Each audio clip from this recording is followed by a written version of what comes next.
Alright, good morning everyone. So I wanted to show you something. This laundry soap, if I can get it open, it's like a Hispanic laundry soap. They usually have it at Walmart. And it doesn't have to be this laundry soap. It could be any laundry soap. So you could see here that I have it in these containers.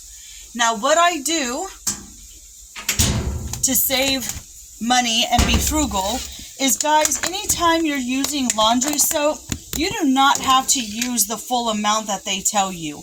You see this little measuring spoon? I use about 1 to 2 tablespoons of laundry soap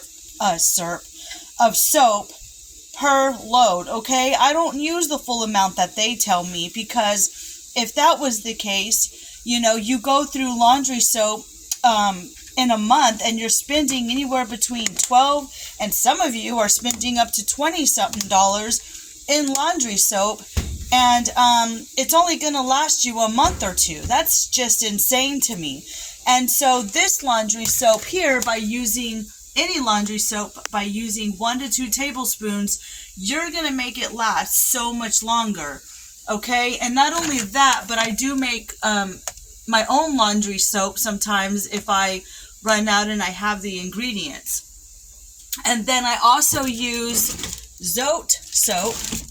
And Zote, you can see I have a bar here. Zote soap helps get stains out of the laundry. So all you have to do is lather it up through the stain, get the soap, scrub it and leave it overnight for and then in the morning throw it in the wash like normal and it will get the stains out. And this is also very, very cheap and inexpensive. So there's some saving tips, guys.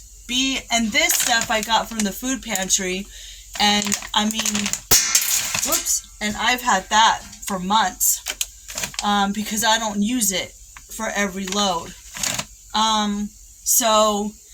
And I'm not a big fan of Tide anyways, so I'm used to buying the cheap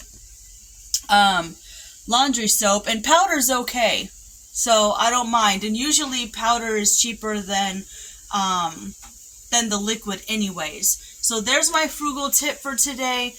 1 to 2 tablespoons, and look at all these socks I have to put together that didn't have matches. Oh my goodness. So yeah, 1 to 2 tablespoons is all you need of laundry soap.